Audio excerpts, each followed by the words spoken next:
Fala pessoal, Gabriel Martins aqui. Eu vou postar um trecho do episódio de hoje exclusivo para apoiadores, no qual eu e o João Eduardo Dutra, meu amigo jornalista do jornal A Tribuna de Niterói, a gente vai simular a primeira rodada do draft da NFL e falaremos um pouco também sobre o Super Bowl, tendo mais tempo ali para digerir o jogo. O programa tá bem legal, se torne apoiador, R$14,90 por mês. Tem desconto assinando o plano de um ano, não para durante a off-season da NFL, te dá acesso aos meus textos também no site, www.caradosesportes.com.br, link tá na descrição, você assina tudo por lá. Tem plano também que te dá acesso ao grupo no WhatsApp dos apoiadores. Um grande abraço, pessoal, muita gente boa, um grupo bem legal pra gente falar sobre NFL, NBA, esportes. Então é outro plano que tá lá disponível. Tem todos os planos, todos os preços, tudo bem claro. E você escuta o podcast pelo site. Dá play lá, bloqueia a tela. Vai ser como se você estivesse escutando num player de áudio. Dado o recado, vamos ao programa. Vamos entrar no jogo. Vamos falar sobre alguns pontos. E eu acho que o ponto que eu não tinha exatamente o número. Eu sabia, mas não tinha exatamente o número, né? Eu sabia que os Eagles tiveram muito sucesso gerando pressão sem mandar blitz, né? Mas o número é literalmente zero, o número de vezes que o Philadelphia Eagles mandou blitz na direção do Patrick Mahomes, e ainda assim conseguiram 6 sacks, muitas pressões. E eu tô preocupado, João, porque você pegou um pouco disso, né? Você é bem mais novo que eu, mas por anos e anos e anos e anos a história era: pra você ganhar do Tom Brady, você tem que pressionar ele sem mandar blitz. Que aí era um saco, porque, qual quarterback do mundo que você vai falar, não, pra você vencer ele, você tem que mandar blitz. Você não pode gerar pressão só com os 4 caras da linha defensiva.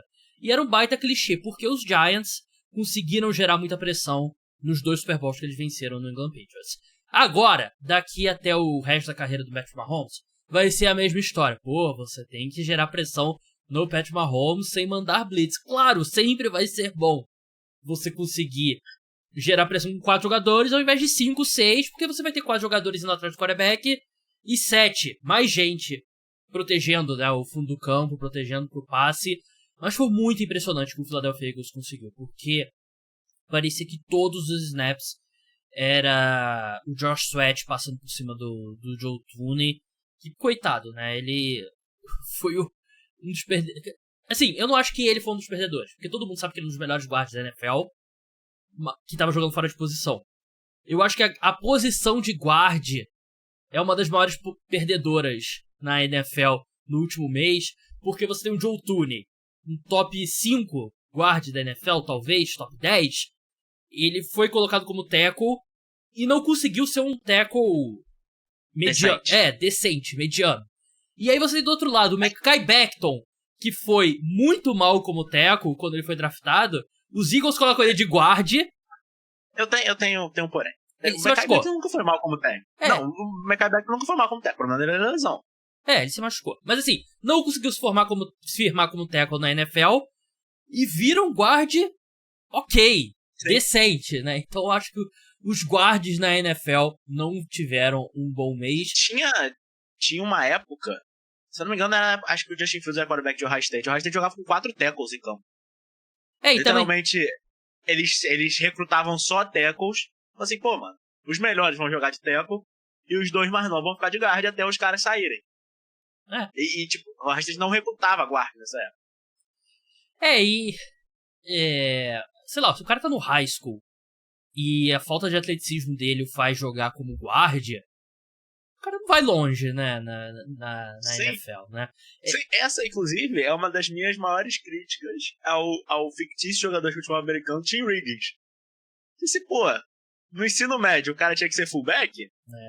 E assim, qual que é o teto real dele no futebol americano? A gente já tá saindo muito da linha aqui, né? Mas pra quem não assistiu Friday Night Lights, a série, primeiro assista, dá um jeito de assistir, porque é o melhor produto. Nós não influenciamos a pirataria. Não, jamais. Jamais. É a melhor produção de audiovisual sobre futebol americano, fictícia, na história das produções de conteúdo. O Tim Riggins é um cara muito alto e magro e ele joga de fullback na série, né? E fullback normalmente na NFL, tipo esse cara, Kyle Juszczyk. Eu não sei exatamente, mas ele deve ter sido tight end ou quarterback ou defensive tackle no futebol americano universitário. Normalmente é Sim, assim. não existe nenhum fullback que é fullback a carreira toda. Sim. Carreira, tipo, desde o ensino médio até o negócio. Ele em algum momento ele tentou ser outra coisa. Sim. E até muitos menos Tim Reed. Tackles que eram tight ends, o Jason Kelce era linebacker, o Travis Kelce era quarterback, mas enfim, voltando ao ponto. E tem o tradicional cornerback, o wide receiver que não consegue agarrar a bola. Exatamente, muitos. Ou o cornerback que vira safety porque não tem atleticismo suficiente para jogar de cornerback e tal. Mas voltando ao ponto, os Eagles geraram muita pressão só com a linha defensiva. E a gente sabia que ia ser um matchup difícil pro Kansas City Chiefs, a gente sabia que eles iam ter dificuldades nas posições de tackle. Tiveram mais ainda do que o esperado. E o interior da linha ofensiva também não conseguiu segurar. Então não foi uma situação como a do Bucks, que os Chiefs estavam com vários que eram caras que eram o terceiro titular ali, terceiro no ranking do depth chart. Mas ainda assim os Eagles fazendo feijão com arroz, né, João? Eu acho que foi uma questão de Vic Fangio, deu um nó tático. Sim, Vic Fangio é um grande coordenador defensivo, mas eu acho que o Vic Fangio, acho que foi muito mais assim, os jogadores dos Eagles eram bem melhores do que os jogadores dos Chiefs na linha ofensiva. A gente sempre fala que o futebol americano é um esporte coletivo, mas muito individualizado, até pela posição de quarterback, mas os Eagles ganharam no 1 contra 1. No 1 contra 1, o edge rusher contra o cara que está bloqueando ele. Os jogadores dos Eagles ganhavam. E era simples assim, não era, não, a gente programou uma pressão que vai confundir a linha ofensiva. Não, era o edge rusher dos Eagles contra o tackle dos Chiefs. E era uma batalha, entre aspas, fácil para o edge rusher dos Eagles. E foi assim o jogo todo. Eu acho que a maior diferença desse Super Bowl pro Tampa Bay Buccaneers, não só a linha ofensiva jogou mal nas duas, mas eu acho que contra os Buccaneers, o Mahomes passou mais aquela sensação de super-homem. Tipo, embora tudo estivesse ruim ao redor dele, ele ainda conseguia jogar. Mas não só a linha ofensiva foi mal, os recebedores foram mal, teve uns 2 ou 3 passes malucos do Mahomes caindo, que a bola bate na mão do recebedor e o recebedor não pega. Ontem parece que a pressão dos Eagles realmente afetou o Mahomes. O Mahomes, ele não conseguia jogar no primeiro tempo. Foi o pior jogo da carreira dele.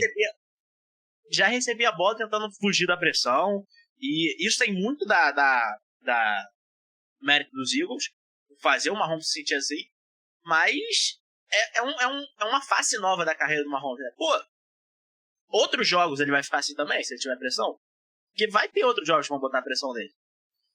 Mas então...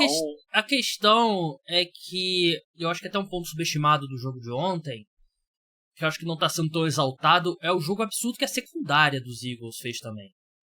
E claro que isso é muito é uma simbiose, né? Claro, o pass rush e a secundária. E o fato de você conseguir gerar pressão com 4 e ter mais gente marcando facilita a vida dos cornerbacks, dos safeties e tal.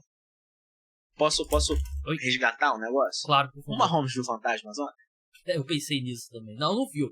Eu não acho que ele viu fantasmas. Eu acho que ele tava tentando forçar, só que ele esticava jogadas e contra os Bucks, algumas vezes ele encontrava um alvo livre, contra os Eagles não, porque tava o Cooper DeJean, tava lá o Pino Mitchell, tava o Zach Bond, que fez também um jogo muito absurdo na cobertura, então nada que ele foi... E foi uma atuação perfeita. Foi uma das melhores atuações que eu já vi na NFL, foi essa defesa dos Eagles, e eu acho que foi a pior atuação da carreira do Mahomes. Sim, eu acho que é a tempestade perfeita para os Eagles, né? Então, mas, de novo, agora você lembra do Rock 4? Quando o Drago sangra? Eu acho que essa atuação do Mahomes é tipo, ele sangra, hein? Ele sangra. E a gente vai entrar em discussão sobre o Mahomes, né? Mas o que eu tava achando curioso, tava relembrando alguns pontos da partida aqui e tal, quando a gente se preparava. A defesa dos Chiefs, eu acho que jogou bem. Os Eagles tiveram um aproveitamento pior do que os Chiefs em terceiras descidas. Muito garbage time, né? Então é verdade, mas foi tipo 3 de 12 pros Eagles, 3 de 11 pros Chiefs. Mas eu achei que a defesa dos Chiefs, ela não estava conseguindo gerar pressão no Jalen Hurts. Eles anularam o Saquon Barkley. O Trent McDuffie teve um jogo tenebroso. Ele foi queimado de todo quanto é jeito pelo A.J. Brown. Mas eu acho que a defesa dos Chiefs fez o suficiente, só que ela foi colocada em muitas situações de campo curto, situações ruins pelos turnovers, né? Então, é um jogo que, assim, você não quer reduzir a um ponto, mas os Chiefs perderam o jogo totalmente no ataque. Aliás, os Eagles ganharam o jogo com a defesa, muito mais do que o ataque. Jalen Hurts fez as jogadas necessárias, eu acho que foi um MVP justo, mas eu não achei que a defesa dos Chiefs teve um desempenho ruim. Eu acho que a questão da defesa dos Chiefs é até uma questão anímica, né? Porque a defesa dos Chiefs eu não acho que ela começou tão mal o jogo. Acho que ela começa também bem, tem a situação do Jalen Hurts, só que aquela questão que a defesa dos Chiefs estava toda hora em campo. Eles não tinham descanso. Então até quando? Porque por mais que a defesa e o ataque do time nunca estejam em campo ao mesmo tempo, é uma troca entre os dois. Né? Pô, a gente vai parar aqui pra vocês ir lá e botar a gente no jogo. Então, mas só tinha os Chiefs. Até uma hora que aquela água mole, pedra dura, tanto bate até que fora. E os Eagles tiveram muitas posses de bolas, muitas jogadas. E os Chiefs tiveram poucas. Os Chiefs tiveram um first down no primeiro tempo. O Patrick Mahomes completou 5 passes, se eu não me engano. Então foi realmente, eu acho que chegou um ponto que a defesa dos Chiefs não tem como mais segurar aqui. Então... e eu acho que depois que os Chiefs abrem e não conseguem o touchdown no segundo tempo, eu senti que eles meio que desistiram. Eu senti que bateu, porque você vem do intervalo naquela energia e tal, e é um intervalo bem mais longo do que de costume, por conta do show, do intervalo. Então você, vamos lá, não, o jogo não tá perdido não, lembra do Patriots e tal, não sei o quê. E aí você tem a primeira campanha do segundo tempo, punch. E aí eu acho que... Foi um three and out? Não foi three and out. Não, foi não converteram a quarta descida. Não, eles foram pro punch, 4-9 aqui, tô vendo aqui. O turnover on downs foi na campanha seguinte. Tá. Que foi, se eu não me engano, foi o drop do DeAndre Hopkins ou foi o Avonte Maddox que conseguiu? Não, acho que o drop do DeAndre Hopkins foi no primeiro tempo. Mas assim, eu acho que esse... Não, o Avonte Maddox foi na quarta descida. Ele não deixa a bola chegar no DeAndre Hopkins. Desvia o passe. Eu acho que esse primeiro punch, eu acho que meio que mata o espírito do Kansas City Chiefs. E aí tem até aquela imagem dos jogadores do Botafogo, né, no banco naquele... antepenúltima rodada, sei lá, do brasileiro. Mas eu acho que ali meio que matou o jogo. O jogo já estava morto, né? Todo respeito do mundo, o jogo já estava morto. Mas ainda era o Patrick Mahomes e uma coisa que eu tava conversando com um amigo meu que a gente tava assistindo o jogo junto. O Patriots começa a virar o 28-3 na segunda metade do terceiro quarto, né? Não é no início do terceiro quarto. Então você ainda pensa. Vai 28-3 no terceiro quarto e vai 28-9 pro quarto quarto. Então... Não é tipo, tiveram uma sequência no terceiro período. Não, tiveram um touchdown, né? Sim. Então, até, acho que é um jogo... Não dá nem pra dizer que Falcons e Patriots é um jogo de 2 metades, né? É um jogo de 3 quartos e... sei lá, 3 quintos de um jogo e 2 quintos do outro. O Falcons e Patriots é complicado demais, né? Porque é jogo de um erro do Atlanta Falcons. Se o Atlanta Falcons não comete um dos erros no final, eles eram campeões. Sim. Em particular, o fumble do Matt Ryan, né? Verdade. Ontem Hightower fez uma grande jogada. Mas, enfim, foi uma grande vitória do Philadelphia Eagles. Eu não sei se tá na pauta que eu te mandei, João. Eu acrescentei 2 tópicos aqui sobre Eagles, antes da gente passar pro lado do Mahomes e tal. Eu acho que eu não te mandei. Já peço desculpas, mas você tá acostumado com a minha desorganização. Falta de profissionalismo. Falta de profissionalismo também. Você acha, você não é uma pessoa isenta, porque você me odeia, né? Você quer me ver sofrer. Não sei porquê, eu não te pego no seu pé pelas coisas que você gosta e pelos seus interesses. Eu nunca critiquei nenhum dos seus interesses. Eu tenho que pedir desculpa pro Nick Sirianni? Tem. Bastante. Eu não vou pedir desculpa pro Nick Sirianni. O que eu tenho que admitir eu acho que ele é um treinador top 5. Eu vou botar ele na minha lista de top 5 treinadores quando chegar mais pra frente no off-season, que é aquela série de top 5 que a gente faz. O João costuma participar de alguns episódios, inclusive. Não vou botar, porque eu não acho que ele Tem que botar. Eu não acho Tem que botar. Eu não acho que ele é um dos 5 melhores treinadores da NFL. Mas eu acho que ele é parecido com o quarterback dele num ponto que ele tendo uma comissão técnica mais estável, com 2 caras experientes... Você não só vai falar mal do Nick Sirianni, você vai falar mal do Jalen Hurts. O Jalen Hurts é um quarterback... Hoje você vai escolher fazer isso hoje. O Jalen Hurts é um quarterback da primeira prateleira da NFL? A primeira prateleira tem quantos quarterbacks?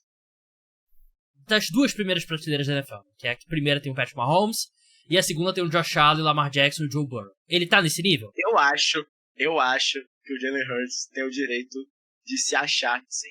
Você, João Eduardo Dutra, acha que ele tá nesse nível? Eu acho que não é crime o Jalen Hurts se colocar nesse nível. Você não tá respondendo a minha pergunta. Mas é lógico que eu não vou responder. Eu acho que, assim como ele, o Nick Sirianni se mostrou. Ele tinha uma comissão técnica muito boa em 2022. Chega no Super Bowl. Ele perde os 2 coordenadores. Tenta promover de dentro do time. Não funciona. O time vai muito... Quer dizer, muito mal. Chegar nos playoffs. O time vai mal. Ele recebe um voto de confiança do Howie Roseman, que eu na época era contra, e eu estava errado. O time traz 2 coordenadores mais qualificados. O Vic Fangio, que a gente sempre fala, uma das melhores mentes defensivas do século XXI, que saiu dos Dolphins numa situação ali meio que... Eu acho que as 2 partes chegaram à conclusão que não tinha funcionado e que ele queria... Começou a sair notícia que ele saiu dos Dolphins porque ele treinava duro demais os jogadores. Os jogadores ficavam incomodados com a intensidade dos treinos dele. Meu Deus. Sempre sai essas coisas. Mas enfim. E é um cara que deve ficar lá. É um cara que, com 66 anos, dificilmente vai ser head coach novamente.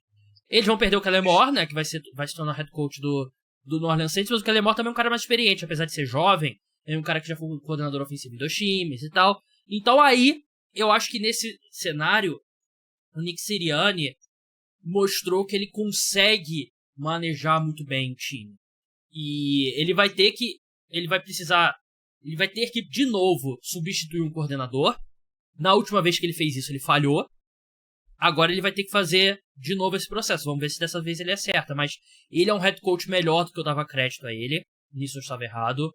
Mas se você, Gabriel, você vai colocar ele top 5? Não vou colocar ele top 5, talvez nem top 10. Eu acho que tem um grupo de head coach lá em cima, pequeno, que dá uma vantagem positiva para os times deles. Tem um grupo lá embaixo que prejudica ativamente o time. E tem uma massa gigante no meio que é meio que neutro. E eu acho que o Nick Sirianni tá nessa massa. Eu acho que tem muito técnico que você vai botar no top 5 que nunca provou nada. Andy Reid é melhor que ele. Tudo bem. Sean McVay. Sim. Você vai botar o Kyle Shanahan na frente Kyle Shanahan. Eu acho que tecnicamente o Kyle Shanahan é melhor, mas ele ganhar. Pô, se ele é melhor. Porra. John Harbaugh.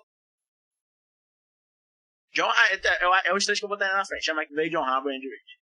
E Mike Tomlin. Eu sou fã. Eu tenho que abrir aqui a lista. Mas Mike Tomlin também tá numa sequência aí.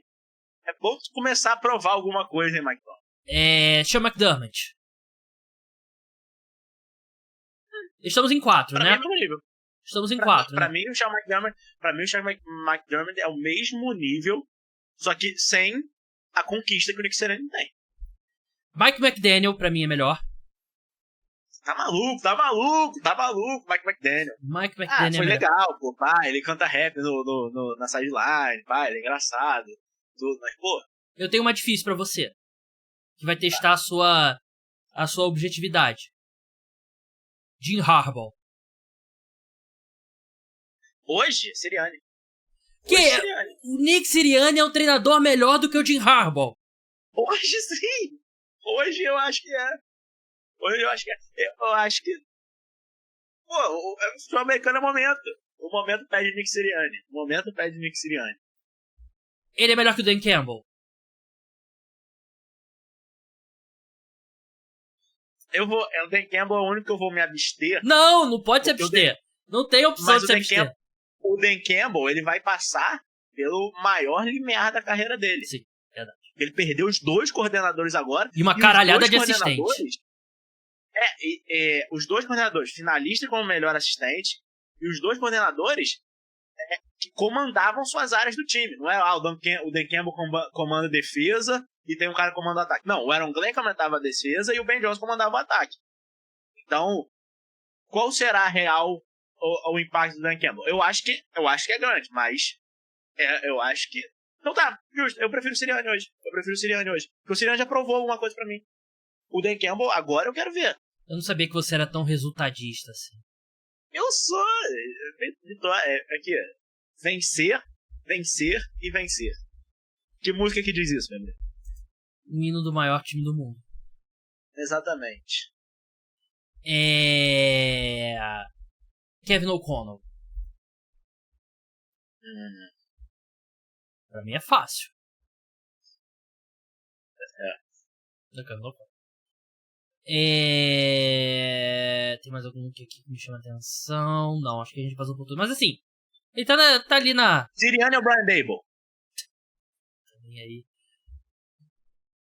Eu queria o Sirianni como meu técnico? Não queria de jeito nenhum. Mas assim, como discutir. Ele é melhor do que o Brian Daboll. Você acha que o Philadelphia Eagles vai mudar a forma como os times olham pra montagem dos seus elencos? Porque os Eagles não é de hoje, já é de muito tempo, já desde a época do primeiro Super Bowl do Philadelphia Eagles, acho que também desde a época do Andy Reid também, é um time mais do que os outros investia pesado nas duas trincheiras, né, e às vezes em detrimento da posição de wide receiver, apesar deles recentemente terem trazido A.J. Brown, terem selecionado Devonta Smith alto, mas é um time que nos últimos anos a gente já viu algumas vezes eles selecionando jogador de linha ofensiva quando não era a necessidade do time, não tinha um buraco, né? Eles se antecipam, eles criando uma profundidade muito grande na linha defensiva, uma linha defensiva que roda muito os seus jogadores, não tem um sei lá, um defensive tackle que joga 97% dos snaps, e a gente sabe o impacto dos wide receivers, o mercado diz o como eles são valiosos, e estatísticas avançadas, o quanto que eles impactam. Só que a gente tem visto o Philadelphia Eagles competir ano após ano, e se você vai colocar o que é a principal força do Philadelphia Eagles, por melhor que seja o Jalen Hurts, a maior força do Philadelphia Eagles é dominar nos dois lados da linha de scrimmage. Então você acha que a gente vai ver mais times, de repente... Por exemplo, se a gente pega, se tem um debate Penei Sewell ou Ja'Marr Chase na escolha do Cincinnati Bengals, nesse draft, será que os Bengals penderiam... Se bem que tem o relacionamento do Joe Burrow com o Ja'Marr Chase, de ser da mesma universidade e tal, mas você acha que, de repente, os Bengals, tendo visto esses últimos anos do Zico, pensam, pô, vamos de Penei Sewell aqui? Eu não sei se vai mudar, mas eu acho que é uma decisão muito inteligente do Philadelphia Eagles. Todas as decisões que o Philadelphia Eagles tomam parecem ser a mais inteligente possível, né? Sim. A questão de linha ofensiva e linha defensiva... Jogar no Brasil. Ganhar no Brasil. Ganhar com eu estando no estádio. Nenhum time perdeu. Todos os times que eu vi ganhar no estádio foram campeões do Super Bowl. Cara, isso me lembrou que o João, no jogo aqui do Brasil, ele teve a pior credencial da história das credenciais. Que a credencial tinha uns numerozinhos assim, né? Que te dizia ali, ele tem acesso a isso aqui, isso aqui, isso aqui. As normais, tipo a minha, era acesso à tribuna de imprensa, às áreas de trabalho da imprensa, coletiva e o refeitório. Só que a do João, ela deu um problema que não tinha número nenhum. Só tinha o nome. Nenhum número. Não tinha o nome dele, nenhum número. É como se ele tivesse uma credencial que não dava direito a ele acessar nada. E aí, toda vez que ele entrava no refeitório, aí o pessoal pegava do pé dele, não sei o quê. João, você se sentiu como nada aquele dia? Eu me senti mal naquele dia. Eu me senti mal. Minha credencial estava sem nada, mas eu consegui assistir o jogo. O time que, aí como um bom ladino na RPG, tive que usar meu carisma. Todo lugar que eu entrava, eu tinha que falar assim, não, eu sou, tá aqui, meu cadastro, tinha que mostrar meu celular. Já falei com o fulano, né? Tá tudo errado, tá. Mas foi uma experiência incrível. E o Philadelphia Eagles deu sorte pro Philadelphia Eagles. Meu pior pesadelo, você. Deu sorte pro Philadelphia Eagles. Mas a questão da linha defensiva e da linha ofensiva, sinceramente, eu acho que é mais difícil você achar esses caras hoje em dia. Tem menos seres humanos com esse tamanho, né, na face da Terra. Né? Os seres humanos com esse tamanho e com um nível de atleticismo que você precisa para ser de alto nível na NFL. Então o Philadelphia Eagles ele percebeu há algum tempo atrás o quê? A gente precisa ter os cornerstones nesses caras. Porque a gente não vai achar toda hora. A gente não vai achar outro Jason Kelce. A gente não vai achar outro Lane Johnson. A gente precisa ter esses caras e esses vão ser a base. As outras posições, por mais que seja importante ter bons jogadores, é mais fácil de achar. O Philadelphia Eagles foi campeão do Super Bowl em 2017 com o Alshon Jeffrey como principal recebedor. Agora é o A.J. Brown. Teve o Devonta Smith. O Philadelphia Eagles draftou 2 cornerbacks que foram titular no Super Bowl. Esse ano. Draftaram o Quinion Mitchell ou o Cooper DeJean. Os 2 foram titulares. Qual aquele left tackle que os Eagles selecionaram na primeira rodada? Agora me fugiu completamente o nome. Andre Dillard. Andre Dillard. Eles sobrevivem a isso, né? Porque eles selecionam Andre Dillard e eles encontram um australiano jogador de rugby que foi o melhor left tackle da NFL nessa temporada, né? Que é um negócio bizarro. Eles sobrevivem, eles têm tanta profundidade que eles erram uma escolha de primeira rodada, porque você vai errar. Escolha de draft, ninguém vai ter 100%. E qualquer time, por exemplo, os Giants até hoje não conseguem se encontrar porque selecionaram o Evan Neal, né? O Evan Neal é um cara que era para ser o right tackle do futuro dos Giants, né? E os Eagles até isso eles conseguem sobreviver, que nos leva ao próximo ponto, João. Mas só pra fechar a estratégia dos Eagles, eu acho que todos os times deveriam copiar a estratégia dos Eagles de draftar bons jogadores. É uma boa mesmo. Porque a quantos drafts a gente termina, parece que é piada, mas a quantos drafts a gente termina e fala assim, putz, o Philadelphia Eagles fez de novo, né? É melhor eu acho que é algo subestimado, é melhor selecionar bons jogadores do que jogadores que não são bons. Sim. Eu acho que, tipo, quando toda a NFL pegar isso... Tem muito time que ainda não sabe, né? Tem muito time que ainda não sabe. Exatamente. O Philadelphia Eagles consistentemente tem, escolha de segunda rodada que a gente fala assim, como é que deixaram isso acontecer? Cooper DeJean. Ken Jurgens. Nolan Smith caiu para 30ª escolha. Não faz sentido. O Jalen Carter foi escolha foi a 10ª escolha do draft. Jalen Carter hoje é um dos 3 melhores defensive tackles da NFL. Aliás, Ken Jurgens, que era um dos favoritos de Felipe Vieira, foi até reconhecido na imprensa internacional. O Felipe Vieira do On The Clock é um que tem eles mais alto, assim, e tal. E um negócio interessante sobre o Howie Roseman é que tinha uma época até que o pessoal criticava que o Howie Roseman era um dos drafts que mais se alinhavam com o board consenso, né? Que é aqueles boards que pega os boards dos principais analistas, faz um consenso. E consistentemente o Howie Roseman é um cara que, por esse consensus board, é o que estava mais positivo, né? E talvez... Falam que a inteligência artificial vai acabar com o emprego de jornalista, emprego de tudo. GM da NFL tem que ficar com medo. E assim... GM da NFL. Porque um dia que a inteligência artificial só usar o consensus board pra draftar, vai ser melhor que muito draft que tem por aí, tá? Eu quero ver uma inteligência artificial sentar aqui nesse podcast e falar que o Justin Herbert é ruim. Ela nunca vai tirar o emprego do João Eduardo Dutra, né? Nunca vai... Assim... Talvez seja a hora de você demitir seus scouts e pegar ali consensus board do Google no dia do draft e selecionar o melhor disponível? Eu sou contra a demissão de qualquer tipo de pessoa, mas se o time tiver que escolher entre priorizar scout ou desenvolvimento de jogador, desenvolvimento de jogador é muito mais importante hoje em dia. Isso é uma brincadeira. Claro que você sempre vai precisar de olheiros e tal, e você não vai... o que esse ranking do João Eduardo Dutra diz aqui, vamos usar pra selecionar jogadores no draft, né? Isso nunca vai acontecer. Mas eu acho que o Howie Roseman... Mas é a questão do bom senso. A questão do bom senso é 500 pessoas têm uma opinião. Você tem uma opinião diferente. Que mundo é esse que você acha, não, as 500 pessoas estão erradas e eu tô certo? A maioria das vezes é o contrário. Um ponto. Que nos leva ao ponto. É indiscutível o Howie Roseman, melhor general manager da NFL, né? Por uma boa margem. Sim. E eu botei na pauta que eu ia fazer um ranking de GMs dos esportes dos Estados Unidos, mas eu acho que não faz muito sentido porque eu não tenho moral pra falar da Major League Baseball, da NHL, né, e tal. O melhor general manager da NBA é o Sam Presti, que é o do Oklahoma City Thunder. Mas o Howie Roseman tá acima. Pra mim, ele é... Entre essas duas ligas, o Howie Roseman é o melhor. E eu posso fazer uma coisa que vão me criticar? Posso falar uma coisa que vão me criticar? É o que você faz todo podcast, né? É mais fácil ser GM na NBA do que na NFL. Você tem 5 jogadores em quadra, né? Na NBA, literalmente, Sam Presti, trocou aí o Paul George e tá surfando nessa onda até hoje. Sim. Eu acho que o Howie Roseman é o melhor por uma boa margem. E eu acho que tem outros 5 caras no degrau logo abaixo. Vê se você vai concordar, João. Eu botei o Eric DeCosta, do Baltimore Ravens. Brad Veach, do Kansas City Chiefs. Brad Holmes, do Detroit Lions, que tem o mérito de ter contratado um brasileiro pro departamento de Analytics, né? Então, bom pra ele.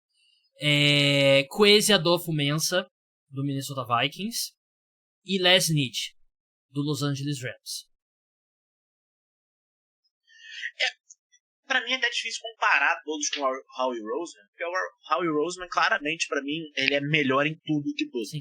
E eu acho que uma questão do Howie Roseman, eu acho que ele tem um dedo maior... Por exemplo. Rapidinho. Eu acho que o Howie Roseman tem um dedo maior por trás do sucesso do Philadelphia Eagles que todos esses caras. O Eric DeCosta, ele herda uma estrutura que já tava lá em Baltimore, né? Qual que é? Possivelmente o melhor GM da história. Possivelmente. Fugiu o nome dele. Ozzie Nilsson. Ele herda... Isso. Ele foi assistente do Ozzie Nilsson por muito tempo. E ele tem o Lamar Jackson, né? O Howie Roseman, por melhor que seja o Jalen Hurts, não é o Lamar Jackson, não é o Josh Allen, não é o Patrick Mahomes. O Brad Veach tem o Patrick Mahomes. E ele tem muito mérito pelo contrato que ele conseguiu fazer o Patrick Mahomes assinar. Ele tem feito drafts espetaculares. Ele tem draftado muito bem. Mas ele ainda tem o Patrick Mahomes. O Brad Holmes, eu acho que ele também tem uma... Ele montou um elenco muito forte. Mas aí você tem... A gente vai ver como é que vai ser os próximos anos, né? Quando você vai ter que reconstruir essa comissão técnica e tal, a sustentabilidade e tal. A troca... A questão do Brad Holmes, eu acho que, assim como o Dan Campbell, o maior limiar da carreira dele ainda tá por vir. Em algum momento ele vai ter que substituir o Jared Goff. Em algum momento. Ele não vai... Eu sinto dizer que ele não vai ser campeão com o Jared Goff. Aí você foi... Você acha que ele vai ser campeão com o Jared Goff? Ele chegou no final de conferência, né? Quero ver como é que vai ser o Jared Goff. Foi campeão? Cara, se o time chega na final de conferência, ele pode ganhar a final de conferência. Ele pode ganhar a final de conferência, ele pode chegar no Super Bowl. Ele pode chegar no Super Bowl, ele pode ganhar o Super Bowl.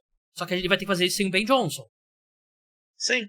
Só que eu acho que a grande chance que ele tinha de vencer com o Jared Goff era esse ano. Sim. Não, quando o time era claramente o melhor time da NFC. Isso é.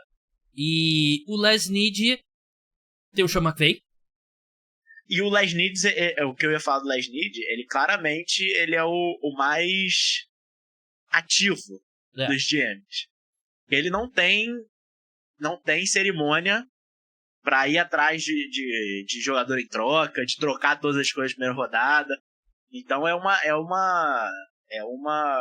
método de dirigir uma franquia meio kamikaze do Les Snead, né?